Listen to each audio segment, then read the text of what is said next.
dengan salah satunya mengambil air mineral botol, dan segala keterbatasan kami dan kondisi saat itu ya angin cukup kencang dan rumput kering, jadi kami semua tidak dapat memadamkan.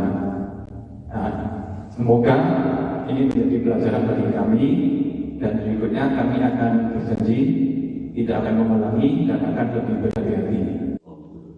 Kepala desa dan sejumlah tokoh adat Tengger dari 6 desa yang hadir dalam pertemuan ini mengaku sudah memaafkan sebelum rombongan pengantin meminta maaf secara langsung. Namun permintaan maaf itu tidak menggugurkan proses hukum yang saat ini berjalan. Tokoh adat Bromo tidak akan ikut campur dalam proses hukum kasus ini. Dimaafkan. Memang betul itu adalah tradisi kami, sifat kami, karakter. Ya, tadi banyak sudah disampaikan. Ya, tapi secara nisanah kami tidak tahu, bapak-bapak dan saudara sekalian. Ya, mudah-mudahan secara nisanah, secara struktural itu panjenengan nanti yang dikatakan melakukan kegiatan sehingga terjadi kebakaran itu dimaafkan juga. Usai meminta maaf, calon pengantin dan rombongan foto pranikah yang diduga memicu kebakaran Bromo akan melaporkan balik petugas Balai Besar Taman Nasional Bromo Tengger Semeru ke polisi. Tim kuasa hukum calon pengantin menilai ada kelalaian yang dilakukan oleh petugas karena tidak memberikan informasi ataupun larangan kepada pengunjung terkait penggunaan suar. Kelalaian dan pembiaran yang dilakukan oleh petugas Taman Nasional Bromo Tengger Semeru dinilai ikut andil dalam memicu kebakaran di wilayah Bromo. Harus begitu, jangan hanya menerima uang tiket kemudian dilepas begitu aja, ya kan? Pengamanan bagaimana?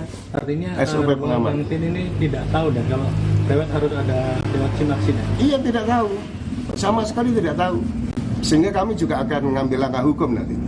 Ini kesalahan mutlak juga pada petugas TNBTS. Saya sudah cek di awal setelah kejadian itu tidak ada sama sekali papan himbauan. Tapi sekarang ini kayaknya sudah dilengkapi. Nah, itu kan sudah merupakan kelemahan daripada petugas. Upaya pemadaman kebakaran memerlukan waktu hingga 6 hari dengan biaya pemadaman mencapai ratusan juta rupiah. 6 hari setelah berhasil dipadamkan, keasrian Gunung Bromo menjadi hilang. 500 hektar lahan di Bromo hangus terbakar. Tim Liputan Kompas TV. Timnas Indonesia berada di satu grup bersama Maroko, Ekuador, dan Panama di putaran final Piala Dunia U17. Pelatih Bima Sakti optimistis anak asuhnya bisa lolos dari fase penyisihan grup.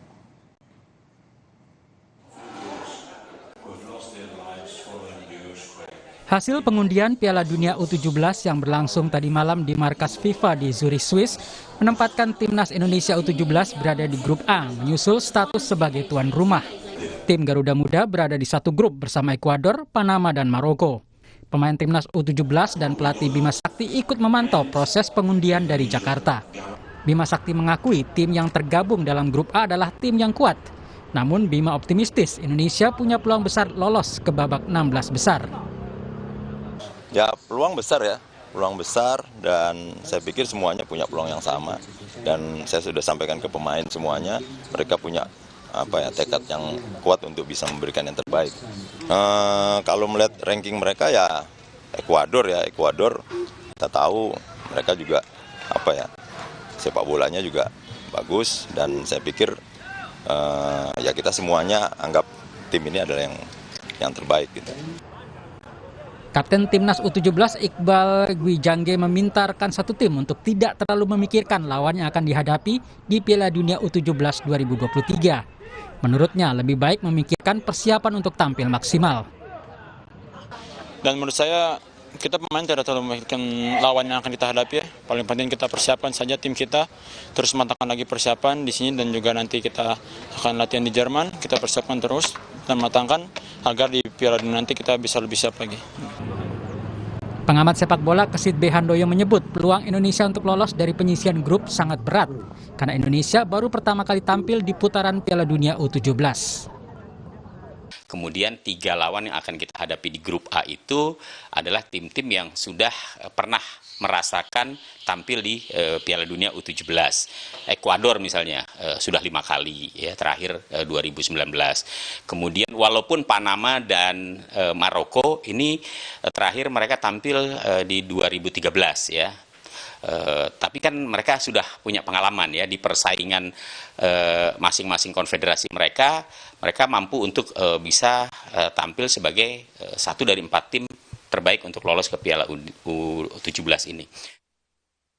Lawan-lawan Indonesia di grup A memiliki peringkat FIFA yang lebih tinggi. Maroko ada di peringkat 14, sementara Ekuador ada di peringkat 40 dan Panama ada di 45. Sedangkan Indonesia ada di peringkat 150. Maroko sudah punya pengalaman di Piala Dunia U17. Mereka mampu lolos hingga babak 16 besar di tahun 2013. Ekuador pernah lolos hingga perempat final Piala Dunia U17 pada 1999 dan 2015. Penampilan terakhir di Piala Dunia 2019 hingga babak 16 besar. Sementara Panama pencapaian terbaiknya hingga babak 16 besar tahun 2011 dan penampilan terakhir di Piala Dunia U17 tahun 2013 di fase grup. Piala Dunia U17 2023 bakal digelar di Indonesia pada 10 November hingga 2 Desember 2023. Ada 24 tim termasuk Timnas U17 Indonesia yang bakal berpartisipasi dalam ajang tersebut. Tim Liputan Kompas TV.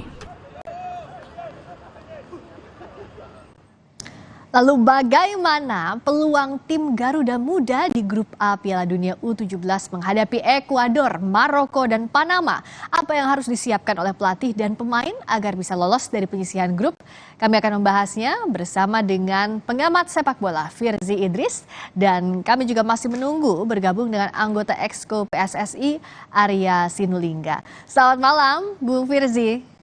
Ya, malam Mbak Friska, apa kabar? Kabar baik, apa kabar? Senang sekali sudah bergabung di Sapa Indonesia Malam.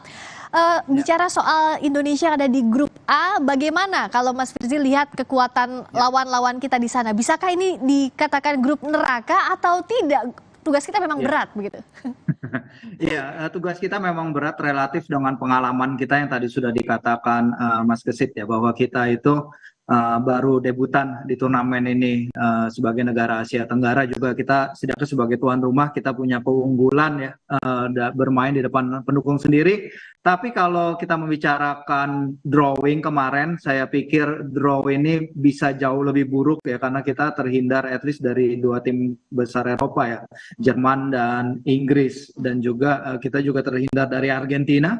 Memang Argentina nggak terlalu bagus di level ini, tapi kita terhindar dari Inggris yang kita tahu betapa hebatnya mereka dalam turnamen usia umur. Mereka juara tahun 2017, angkatannya Phil Foden, Ryan Brewster dan kawan-kawan. Tapi draw ini dengan Panama juga, dari pot 4 kita ketemunya Panama, menurut saya we can take this, dan anak-anak U17 dan Coach Bima Sakti ya mungkin juga bisa optimis dengan penampilan di lapangan ya Mbak ya. Penampilan di lapangan itu bukan berarti lolos atau nggak lolos, tapi mereka dapat kesempatan untuk memberikan yang terbaik bagi bangsa dan negara. Hoping we can take this, but kalau kita bicara soal bagaimana peta kekuatannya, apa sebenarnya kita sudah cukup persiapannya? Ini kan kalau kita hitung kurang dari 3 bulan ya, Mas Firzi ya. Nah itu gimana kalau Mas Firzi lihat? Iya, kalau peta kekuatan ya tadi kita persiapan kurang dari 3 bulan. Oke, kita ada kerangka tim yang dari tim juara Piala AFF U16, tapi tim itu kita lihat di kualifikasi Piala Asia U17 mereka memang bisa bermain bagus, tapi akhirnya selip dan tidak lolos ke Piala Asia U17. Dari tim tersebut ditambah oleh Coach Bima 4 pemain dari seleksi 12 kota. Terus nanti kemungkinan di Jerman akan juga ditambah. Kita akan memantau tim pelatih Bima Sakti dan kawan-kawan akan melihat para diaspora dari Jerman dan Belanda. Nah ini yang mungkin akan menambah kekuatan, karena kalau kita lihat kemarin di beberapa laga uji coba mungkin secara organisasi, secara struktur permainan masih bisa lebih ideal. Karena kalau kita lihat di grup lagi ya Mbak, bukan hanya sejarah partisipasi dari negara-negara lawan kita, tapi dari turnamen terdekat mereka ini juga sebenarnya tim-tim bagus. Maroko misalnya, mereka runners up Piala Afrika U17 2023, bahkan mereka hampir menang turnamen itu kalau nggak selip ketika melawan Senegal. Sementara Ekuador itu runners up CONMEBOL Sudamericano U17, kejuaraan antar negara-negara Amerika Selatan U17, dan mereka itu hanya kalah dari Brazil, sang pemegang gelar Piala Dunia U17 yang terakhir ya 2019. Memang beda generasi, tapi Brazil selalu tim kuat, dan untuk Ekuador bisa lolos sampai ke fase final. Dan kita tahu juga di Piala Dunia Ekuador diperkuat pemain-pemain luar biasa kayak Pervis Estupiñán, kayak Moises Caicedo. Jadi perkembangan sepak bola usia dini mereka juga sangat bagus. Nanti kita di Jerman, tapi kan uji cobanya ini lebih ke friendly match. Bagaimana melihatnya agar friendly match ini bisa kalau kita katakan dianggap seperti suasananya seperti Piala Dunia U17, karena kalau tidak begitu kan suasananya akan beda ya, Mas, saat friendly match dengan saat laga sesungguhnya.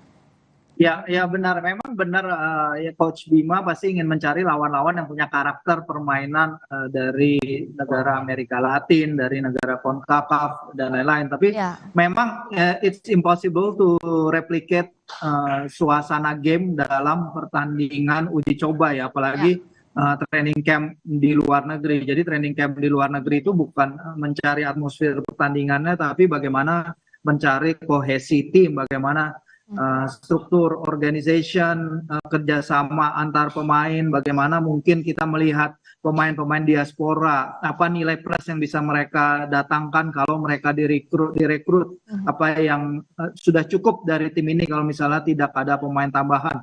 Karena itu tadi, bahkan Panama pun kan lolos ke Piala Dunia U17 ini sebagai semifinalis di CONCACAF U17. Jadi banyak pengalaman tanding dari negara-negara yang akan menjadi pesaing kita. Jadi gitu sih Mbak. Jadi artinya kalau apa yang bisa dipersiapkan selain merekrut timnya, anggotanya, pemainnya, juga secara teknik juga ini harus jadi perhatian karena lawan kita ini serius ya.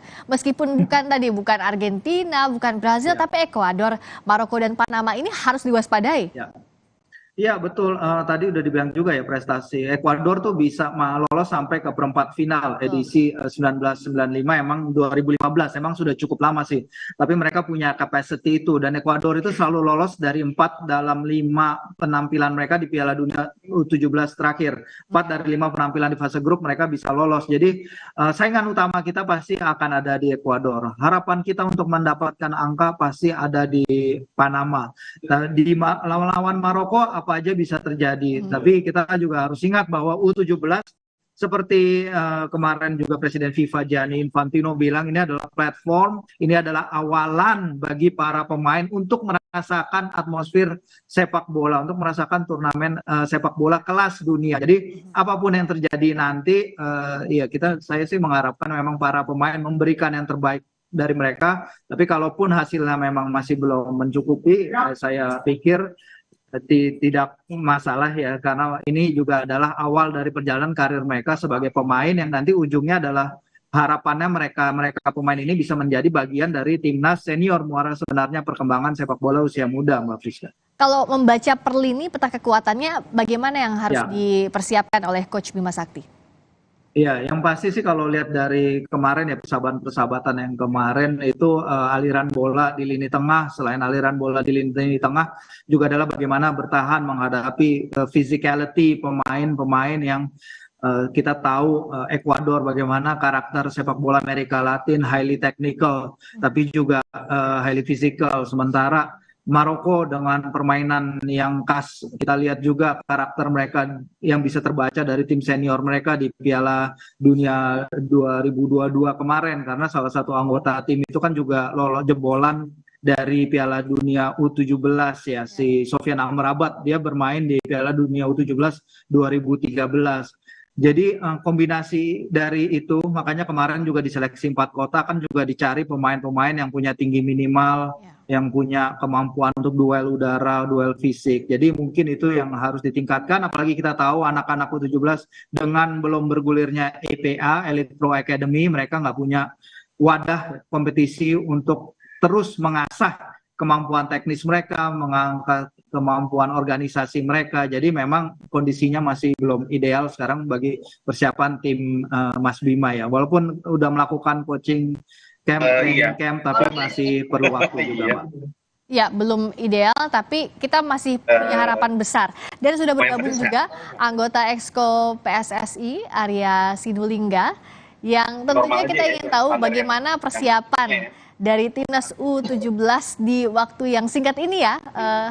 Silakan Mas Arya, Bung Arya, selamat malam. Apa kabar dengan Friska di sini? Selamat malam Friska. Selamat malam, Ya. ada Bung Firzi Idris juga sudah bergabung. Malam Bang Arya. Selamat malam Bang Firji. Langsung saja soal persiapannya, ini kurang dari 3 bulan, apa yang sekarang sedang dirancang?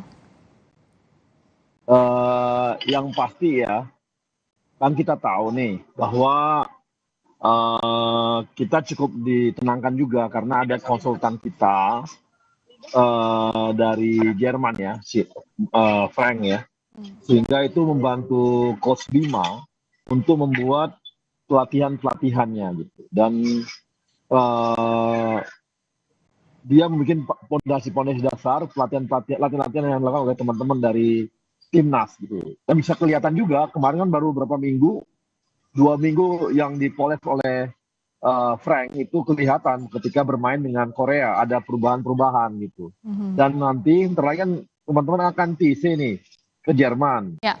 Nah diharapkan nanti di Jerman ini kita bisa dapat ini ya, lawan tanding yang pola-pola seperti Peru, seperti Ekuador, atau seperti pun Maroko di sana gitu. Dan semoga nanti dari selama sampai November nanti ke depan, kita harapkan ada perubahan-perubahan besar juga di sana. Dan kita kan ini ya, cukup dibantu dengan Dortmund ya. Dortmund itu membantu kita banget di sana, yang karena kemarin Pak Erik kan ketua umum PSSI kan ke sana ya, ke Jerman, udah berkunjung ke sana, udah melihat semua bagaimana camp latihan mereka, dan mereka memberikan ini ya, support betul untuk fasilitas lapangan dan semua ya selama di Jerman. Mudah-mudahan itu membantu timnas kita untuk ini ya, untuk bisa mengejar ketertinggalannya dari yang selama ini gitu.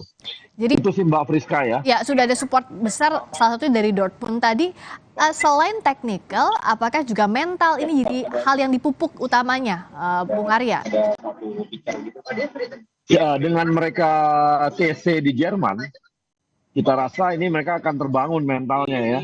Dan gini Mbak, pengaruh betul ya dengan situasi timnas kita yang saat ini sangat baik ya, mulai dari SEA Games, AFF kemarin dengan kelas walaupun level 2 ya, pemain timnas kita, kemudian AFC kemarin, itu kan membangun kepercayaan diri dari timnas, walaupun bukan mereka yang tanding, tapi itu membangun sebuah mental baik untuk mereka bahwa ini ada perubahan besar di kita, dan kami dari federasi memberikan situasi yang sangat kondusif bagi mereka untuk bisa berlatih dengan baik gitu Mbak Friska. Oke.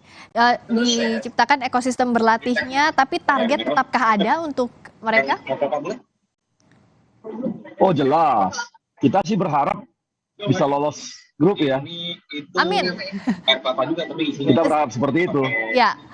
Jadi harapannya target terdekat adalah lolos dari penyisihan grup, karena lawannya juga harus diwaspadai, ada Ekuador, Maroko, dan Panama, tapi kita yakin Timnas U17 bisa melewati ini, dan semoga maksimal juga persiapannya ya Bung Arya, ini harapan kita semua. Terima kasih sudah bergabung anggota Exco PSSI Arya Sinulinga dan juga Bung Firzi Idris, pengamat sepak bola. Terima kasih, selamat malam. Berikutnya kami kembali dengan sorotan populasi gajah Sumatera menurun drastis dari waktu ke waktu. Selama 23 tahun, seorang pawang gajah di Lampung tergerak untuk selamatkan populasi dari kepunahan. Kita simak kisahnya selepas jeda di Sapa Indonesia Malam.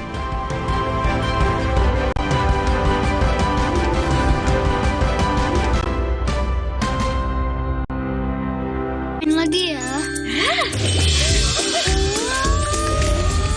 Eusebolisius, real fruit juice dan kolagennya segarkan harimu yang aktif. Eusebolisius, bikin serunya menggelinding terus.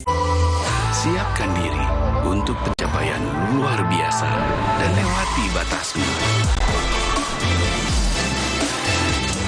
Stargazer X. Unleash the X in you. Aku pikir semua air mineral itu sama. Le mineral itu beda. Le mineral memang berbeda. Setiap tetesnya mengandung mineral esensial seimbang yang penting untuk tubuh dan juga membuat rasa airnya lebih segar. Segernya. Le mineral. Le mineral beda banget, lebih smooth, lebih segar. Le mineral memang berbeda. Setiap tetesnya mengandung mineral esensial seimbang yang penting untuk tubuh dan juga membuat rasa airnya lebih segar. Dan lebih enteng. Le mineral. Imajinasi dimulai dari Java Pay.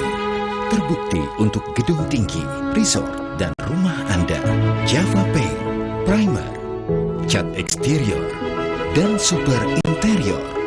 Kini dengan mesin tinting dan teknologi insulated emulsion, 2 derajat lebih sejuk. Java Pay melindungi semua yang Anda cintai. Dari Atlantic Ocean Paint, Colors of the World brought home. Aku pikir semua air mineral itu sama. Le mineral itu beda.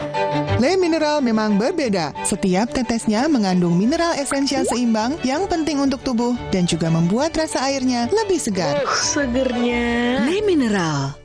Berani. Menjadi berani butuh langkah yang pasti. Berani tetap berjalan di jalan yang benar.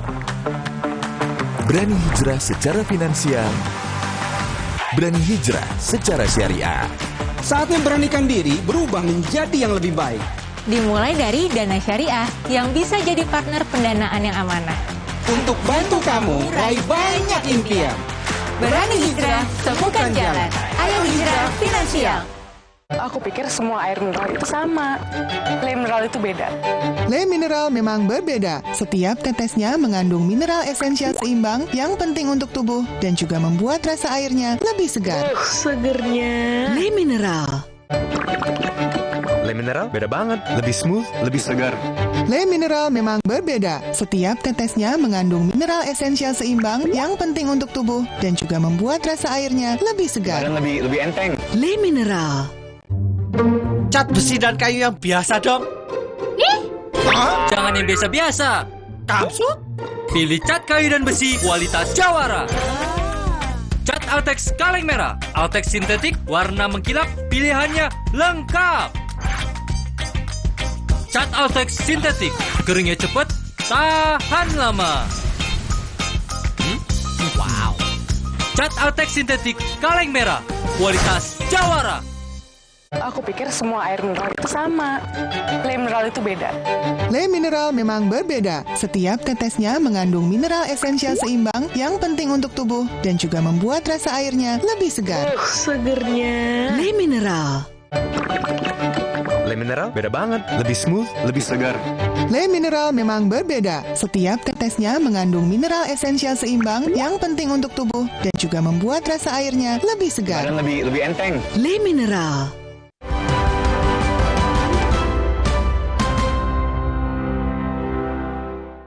Adalah bagaimana membuat kehidupan gajah itu harmonis dengan kita manusia. Dengan berdekatan dalam arti manusia, bagaimana manusia bisa berbagi ruang dengan satwa liar yang ada.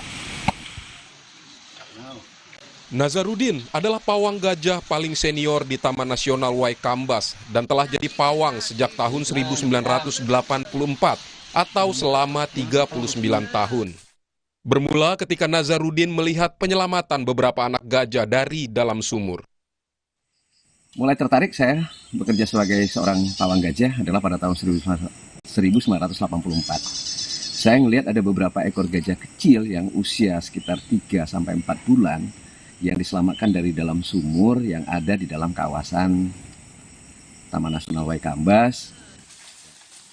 Nazarudin mengatakan selain perburuan liar, salah satu penyebab utama kematian gajah adalah konflik dengan warga. Gajah masuk permukiman warga karena semakin sempitnya habitat. Hingga kemudian di tahun 2010, Nazarudin mendirikan Elephant Response Unit atau ERU. Bekerja sama dengan Taman Nasional Waikambas, Elephant Response Unit membantu menangani konflik gajah manusia dengan menggunakan gajah jinak. Program Elephant Response Unit salah satunya adalah penanganan konflik antara gajah dan manusia. Yang kedua patroli, pengamanan kawasan, sapu jerat, dan deteksi api. Di samping program tersebut, Elephant Response Unit juga mempunyai satu program peningkatan populasi atau breeding. Dan saat ini gajah kita ada 27 ekor gajah. Para pawang gajah dari Elephant Response Unit melakukan berbagai upaya untuk mencegah gajah masuk permukiman. Hasilnya, konflik gajah dengan manusia turun hingga 70%. Semenjak berdirinya tahun 2010 sampai saat ini terjadi penurunan konflik gajah antara manusia dan gajah liar. Penurunan itu mencapai 60-70%. Ini upaya yang dapat kami lakukan. Dalam upaya ini tidak lepas juga keterlibatan masyarakat yang ada di daerah penyangga. Elephant Response Unit mencatat pada tahun 1984 hingga 1986, 15 orang meninggal dunia dan 5 ekor gajah mati akibat konflik gajah manusia. Sedangkan di tahun 2000 hingga 2002 tercatat 1 ekor gajah mati dalam konflik gajah dengan manusia. Dari data WWF Indonesia, populasi gajah Sumatera saat ini 2.400 hingga 2.800 ekor. Gajah Sumatera termasuk dalam spesies dengan status kritis. Kepada Kompas TV, Direktur Konservasi Keanekaragaman Hayati Spesies, Ditjen Konservasi Sumber Daya Alam dan Ekosistem KLHK, Indra Eksploitasia mengatakan, pemerintah mempunyai program untuk memitigasi konflik gajah dengan manusia. Terpenting, menciptakan bagaimana ruang hidup satwa itu bisa hidup berdampingan dengan manusia. Perlu upaya ekstra untuk mengedukasi masyarakat agar bisa hidup berdampingan dengan gajah. Betapa pentingnya menjaga habitat gajah agar tetap lestari. Tim Liputan Kompas TV. Populasi gajah Sumatera menurun drastis dari waktu ke waktu. Gajah kerap jadi korban perburuan akibat pembukaan lahan oleh manusia. Lalu bagaimana kondisi populasi gajah Sumatera saat ini dan apa langkah yang dilakukan untuk mempertahankan habitat hewan ini? Kita berbincang dengan Nazarudin, pawang gajah, sekaligus pendiri Elephant Response Unit. Ada juga Yanya Nurkiansyah, Kepala Dinas Kehutanan Provinsi Lampung. Selamat malam Bapak-Bapak. Selamat malam. Selamat malam, saya ke Pak Nazarudin dulu yang sudah jadi pawang secara pribadi 39 tahun ya, tapi dengan komunitas sekitar 23 tahun. Apa sebenarnya yang membuat Bapak masih menekuni pekerjaan ini? Kenapa saya menekuni satu pekerjaan ini? Karena kan bagi saya, satu pekerjaan itu akan saya jadikan hobi. Setelah hobi itu adalah satu profesi saya. Profesi seorang mahut. Nah, kenapa saya memilih profesi mahut adalah kita mahut itu adalah pasukan terdepan di dalam satu konservasi gajah untuk kedepannya. Maka itu saya memilih sebagai profesi mahut. Dan bagaimana kalau dari pengalamannya Pak Nazarudin melihat populasi gajah Sumatera yang semakin kritis, ini apa yang jadi penyebab utama kalau dari amatan Anda?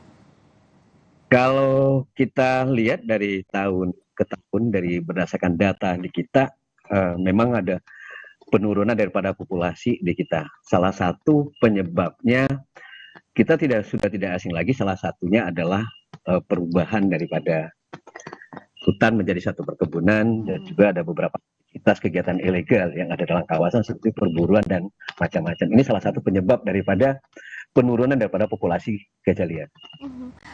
Meskipun ada penyebab ini dan juga tentu profesi ini berisiko ya Pak Nazarudin, boleh tolong diceritakan sebenarnya bagaimana pengalamannya Pak Nazarudin, pernah atau tidak misalnya mengalami luka atau cedera begitu atau yang berisiko tinggi bahkan terhadap nyawa selama berprofesi sebagai pawang ini? Kalau risiko, setiap pekerjaan mengandung satu risiko gitu. Tapi risiko itu kita seorang mahut udah siap untuk menghadapi satu risiko. Dan dibagi diri pribadi saya pernah mengalami satu risiko dalam satu pemasangan GPS Kolar. Pernah saya diinikan kepada gajah liar. Tapi alhamdulillah berkat doa kita semuanya saya masih selamat. Gitu.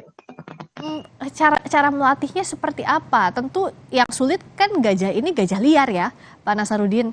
Nah ilmunya itu seperti apa? Bagaimana melatihnya bisa sampai terbiasa hingga kini meskipun tetap selalu berhati-hati saya yakin. Tapi bagaimana itu melatihnya?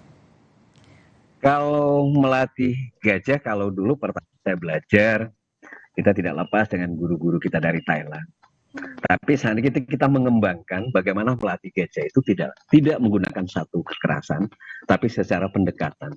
Dan kita seorang mahasiswa harus belajar mengetahui perilaku individu gajah. Jadi setiap gajah dengan satu gajah yang lain itu tidak bisa disamakan bagaimana cara melatihnya. Karena kan setiap gajah berbeda. Tingkat kecerdasan juga berbeda, hampir sama dengan kita manusia. Tapi kami seorang mahut melatih gajah itu bagaimana menggunakan hati nurani. Jadi satu pekerjaan itu kita lakukan dari hati nurani. Ya, luar biasa Pak Nasaruddin ini dan kawan-kawan bekerja dengan hati nurani, berdampingan dengan gajah, bahkan melatih gajah liar. Kalau dari dinas seperti apa Pak Yan? Melihat yang harus jadi perhatian kan konflik dengan manusia ini jadi penyebab populasi gajah menurun salah satunya. Bagaimana agar warga bisa berdampingan hidup dengan gajah ini? Ya, terima kasih. Lebih dahulu saya sampaikan bahwa memang ini akan menjadi sebuah kejadian yang tidak akan berakhir kalau kehidupannya tidak mau berdampingan. Ya. Jadi nggak bisa egois manusia gitu ya, karena mereka juga punya hak hidup yang sama. Dan pada kenyataannya seperti tadi Pak Nasaruddin sampaikan bahwa karena ada aktivitas manusia lah kemudian ada terjadinya konflik. Nah, ini kata konflik saja menimbulkan sebuah persepsi negatif. Itu ada sebuah konflik. Nah, kemudian ini kan terus kita coba untuk perhalus dari konflik menjadi interaksi interaksi negatif. Kemudian tadi Pak Nasaruddin disampaikan menjadi harmonisasi. Itu adalah upaya bagaimana kita mendorong agar masyarakat yang berada di sekitar kawasan hutan yang memang berisiko untuk berinteraksi dengan satwa liar ini bisa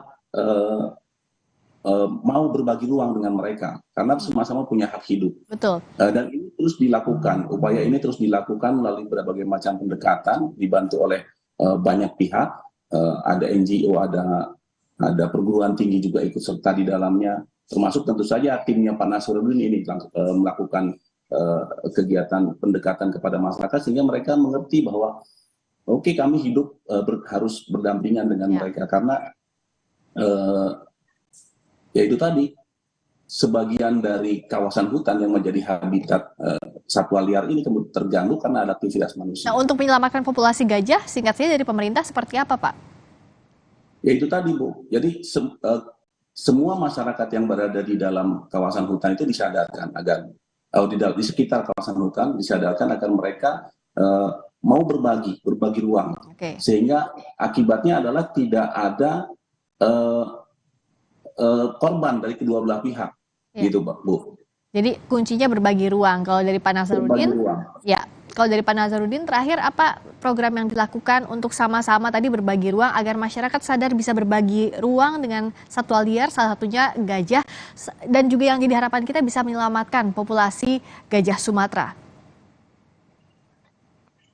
Gimana Mbak? Pak Nasaruddin, silakan bagaimana kalau upayanya kalau dari Elephant Response Unit agar masyarakat seperti yang tadi Pak Yan sampaikan bisa efektif untuk berdampingan dengan satwa liar khususnya gajah ini? Kalau di program Elephant Response Unit, bagaimana kita mengajak masyarakat di daerah penyangga atau yang di pinggiran kawasan konservasi, kita sama-sama menjaga, memberikan satu ruang berdampingan antara gajah liar dan masyarakat yang atau manusia yang ada di pinggiran kawasan.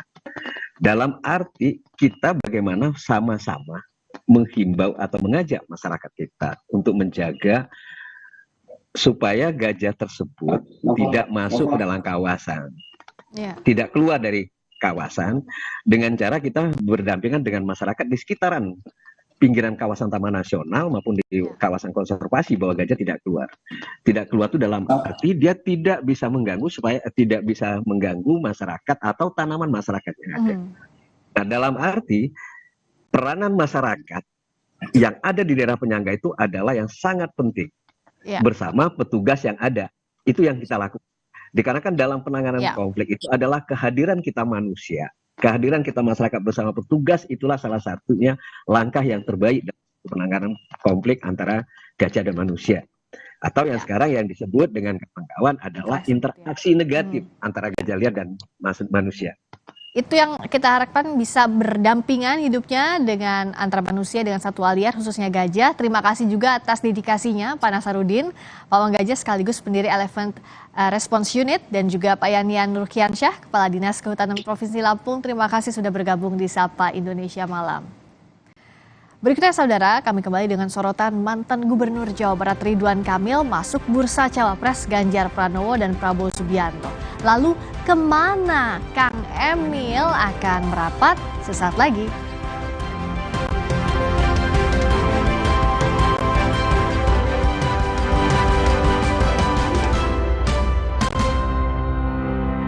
Demi mendapatkan sumber mata air terbaik, Le Mineral melakukan ratusan eksplorasi. Setiap tetesnya mengandung mineral esensial seimbang yang penting untuk tubuh, galon yang selalu baru, dan bebas BPA. Inilah komitmen Le Mineral.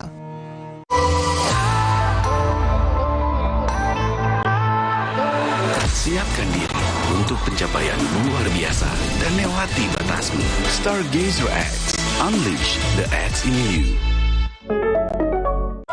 Woi, jangan sanup. Lu yang gak sanubruk. Nih, yang gak sanubruk, gula aren instan nomor 1 di Indonesia ada versi tubruknya. Top Coffee susu gula aren tubruk. Paduan kopi tubruk, susu dan gula aren. Gile. Ampasnya lebih halus, brother. Gak sembarang kopi susu nih. Ampasnya aja enak. Berkelas nih, bos. Rasanya pengen lagi. Top Coffee susu gula aren tubruk. Puas tubruknya, legit gula arennya. Dari Wingstop, top enaknya. Siapkan diri untuk pencapaian luar biasa dan lewati batasmu. Stargazer X, unleash the X in you.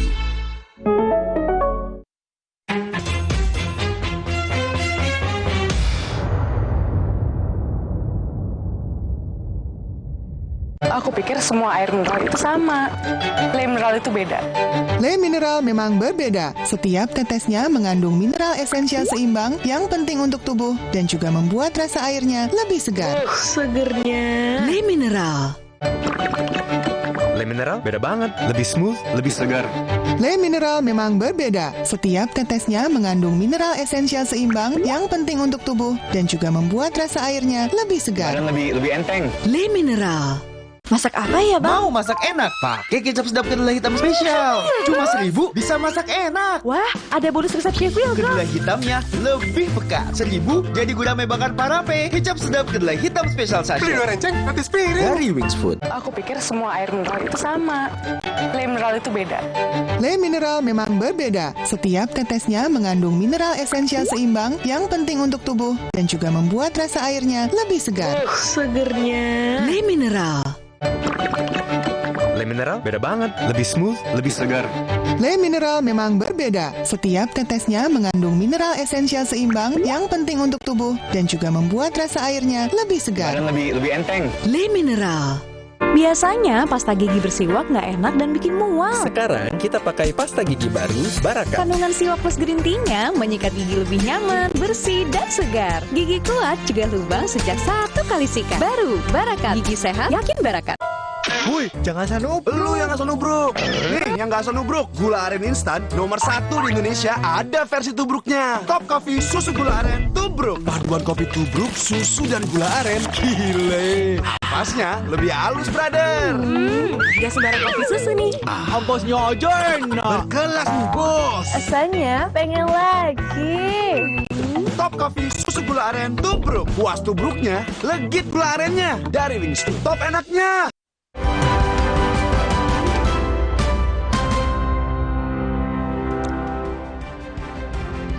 Nama mantan Gubernur Jawa Barat yang juga kader Golkar Ridwan Kamil masuk radar bacawa pres Prabowo Subianto dan Ganjar Pranowo. Sementara Ketua Umum Partai Golkar Erlangga Hartarto menegaskan Ridwan Kamil disiapkan untuk jadi gubernur bukan cawapres. Mantan Gubernur Jawa Barat yang juga kader Golkar Ridwan Kamil santer disebut masuk bursa bacawa pres Ganjar Pranowo dan Prabowo Subianto. Isu tersebut makin menguat pasca Ridwan Kamil makan malam bersama Prabowo Subianto. Partai Gerindra menyatakan bacawa pres Prabowo akan ditentukan lewat musyawarah para pimpinan parpol anggota koalisi.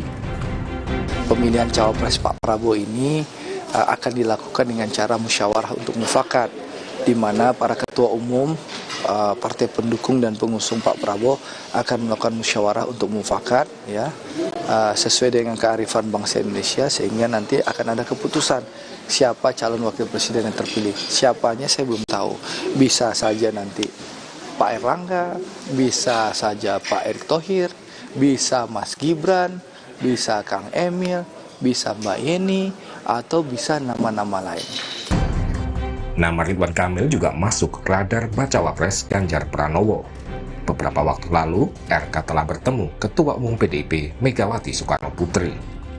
Ya, pertemuan dilakukan sebenarnya secara tertutup, dibahas tentang pembangunan ya beberapa monumen yang berkaitan dengan Bung Karno. Pada saat pertemuan dengan para ketua umum partai politik pengusung Pak Ganjar Pranowo, di dalam pertemuan tertutup memang dibahas, ya, misalnya dari P3 menyampaikan Pak Sandiaga Uno, kemudian dicermati beberapa nama yang lain, ada nama Pak Mahfud MD, kemudian ada nama yang seperti Pak Ridwan Kamil, dan beberapa nama yang muncul ke permukaan disuarakan oleh rakyat itu dikaji secara mendalam. Masuknya nama Ridwan Kamil dalam bursa bacawa pres menimbulkan perbedaan pendapat di Partai Golkar. Wakil Ketua Umum Partai Golkar, Melkias Markus Mekeng, meminta Golkar mendorong kadernya untuk maju dalam Pilpres mendatang. Menurut Mekeng, potensi itu ada pada Ridwan Kamil. Melalui pesan tertulis pada Kompas TV, Melkias Mekeng menyebut Partai Golkar kan punya kader Ridwan Kamil yang bisa maju pada kontestasi Pilpres ini. Semoga partai akan berpikir realistis dan pakai akal sehat untuk mendorongnya. Sementara Ketua Umum Partai Golkar, Airlangga Hartarto, tegas menyatakan Ridwan Kamil disiapkan untuk menjadi gubernur, bukan cawapres. Pak RK posisinya sebagai gubernur, ya, nanti. Gubernur, apakah Pak RK sendiri yang pilih? Jawa Barat. Pakar politik melihat dilema yang dihadapi Partai Golkar terkait posisi Ridwan Kamil. Tetapi jelas mungkin Golkar juga menghitung kalau misalkan Pak RK jadi berpasangan dengan salah satu calon, ya khususnya dalam konteks ini misalkan Ganjar, bisa jadi akan menjadi keuntungan jangka panjang juga kalau Pak Ganjar menang. Tetapi tentu karena Golkar secara formal terikat dalam koalisi dengan Koalisi Indonesia Maju. Koalisi Indonesia Maju saat ini, tentu Golkar akan mendiskusikan itu secara serius dengan koalisi Indonesia Maju. Dan bisa jadi keputusannya Pak RK dibiarkan, tapi tidak. Tapi koalisi Partai Golkar tetap di koalisi Indonesia Maju. Ya, tapi Pak RK dibiarkan, tetapi tidak mengatasnamakan atau bukan representasi Golkar. Hal seperti itu kan sangat mungkin terjadi kan, dan itu pernah terjadi masalahnya. Ya. Batas waktu pendaftaran capres dan cawapres semakin dekat. Hingga kini, baru satu pasangan yang telah dideklarasikan sebagai bacapres dan bacawapres, yaitu pasangan Anies Baswedan dan Muhaimin Iskandar. Sementara Prabowo Subianto dan Ganjar Pranowo belum menentukan siapa bakal cawapresnya. Tim Liputan, Kompas TV. Pesawat nirawak atau drone militer canggih di pameran Dirgantara di Taipei, Taiwan akan kita saksikan sesaat lagi di Sapa Indonesia Malam.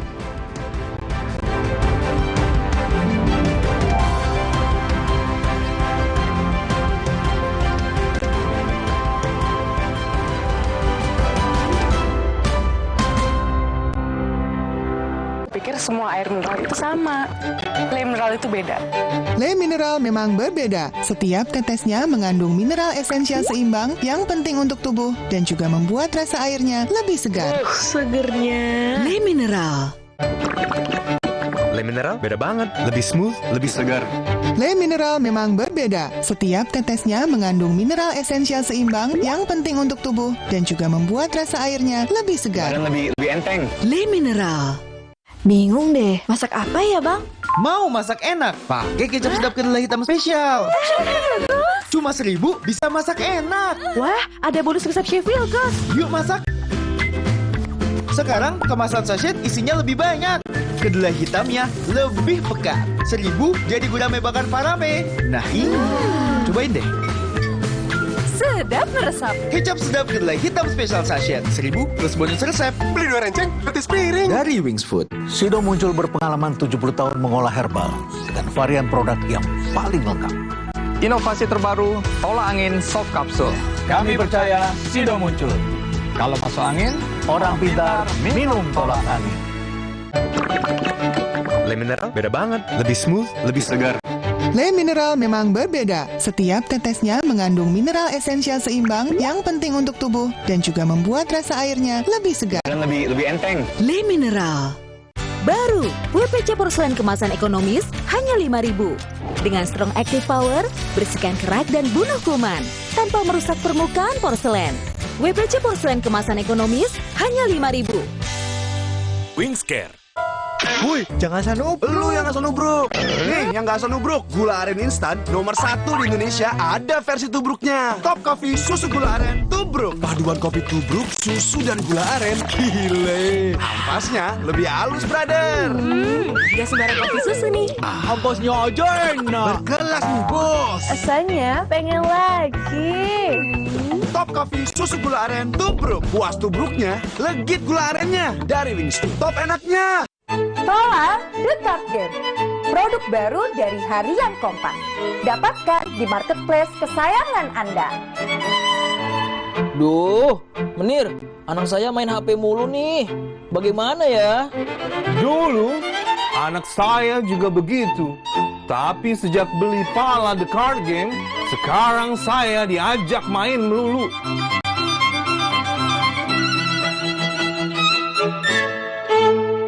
Aku pikir semua air mineral itu sama. Le Mineral itu beda. Le Mineral memang berbeda. Setiap tetesnya mengandung mineral esensial seimbang yang penting untuk tubuh dan juga membuat rasa airnya lebih segar. Segernya. Le Mineral. Le Mineral beda banget, lebih smooth, lebih segar. Le Mineral memang berbeda. Setiap tetesnya mengandung mineral esensial seimbang yang penting untuk tubuh dan juga membuat rasa airnya lebih segar. Dan lebih enteng. Le Mineral. Woi, jangan asal nubruk. Lu yang asal nubruk. Nih, yang gak asal nubruk. Gula aren instan nomor 1 di Indonesia ada versi tubruknya. Top Coffee susu gula aren tubruk. Paduan kopi tubruk, susu dan gula aren. Gile. Ampasnya lebih halus, brother. Gak sembarang kopi susu nih. Ampasnya aja enak. Berkelas nih, bos. Rasanya pengen lagi. Top Coffee susu gula aren tubruk. Puas tubruknya, legit gula arennya. Dari Wings Food, top enaknya.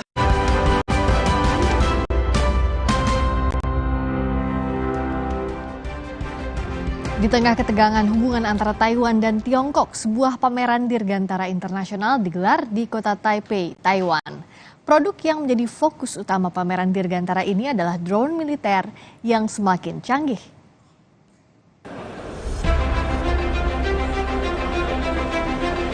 Pameran teknologi dirgantara dan sistem pertahanan digelar di kota Taipei, Taiwan. Sejumlah perusahaan militer dan sipil Taiwan memamerkan kecanggihan drone atau pesawat nirawak mereka. Sebagian drone yang dihadirkan merupakan senjata perang serbaguna. Salah satunya adalah pesawat nirawak yang bisa melacak target tipe Mark II ini. Pesawat ini dikembangkan Institut Sains dan Teknologi Nasional Chungsang. Drone militer ini diklaim lebih mobile karena bisa dikendalikan dari kendaraan Humvee. Drone ini juga dapat memuat amunisi lebih banyak untuk menghancurkan target. 采用机动式灵活的发射方式。那它的一个发射枪，目前我们设计是3连装，它也许它这个还可以叠加，所以它数量还可以增加。它还有一个 manning room， 就人可以进入借助它打控。那机体呢有一个非常大的一个弹药总量，可以采用这个高爆弹打击更大的目标。 Selain pesawat nirawak, pameran ini juga menampilkan berbagai rudal jelajah produksi Taiwan dan juga peralatan militer canggih lainnya.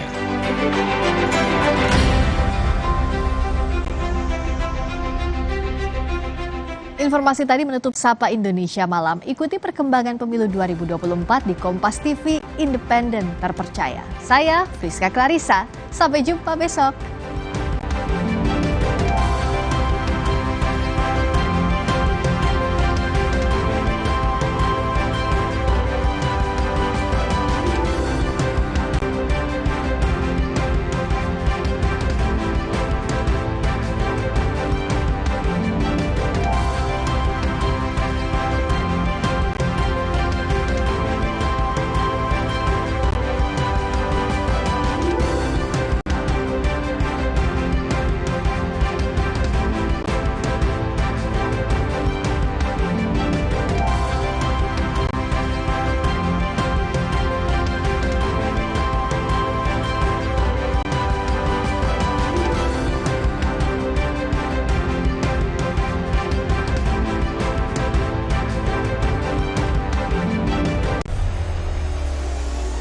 Mencari tahu, mendengarkan lebih utuh dan mendalam, mempertanyakan rasa keadilan.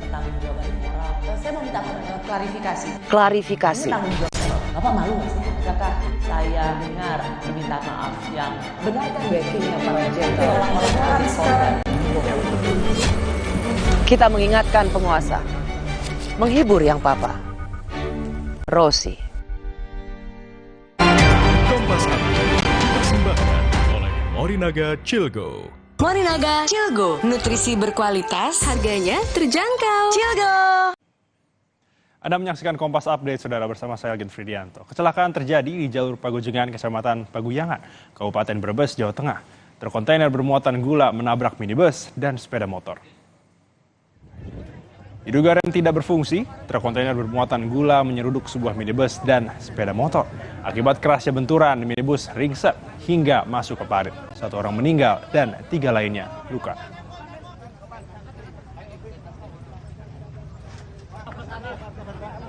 Demikian Kompas Update, saya Algin Fridianto. Sampai jumpa. Kompas Update dipersembahkan oleh Nutrif Benecol.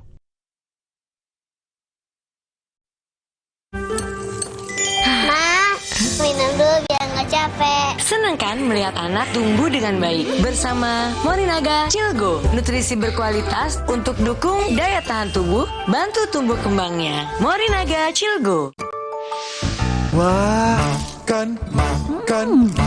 Udah nggak takut kolesterol naik nih. Kan habis makan langsung Benecol. Lanstan Oesternya hajar kolesterol dari makanan yang habis kita makan. Nutrif Benecol.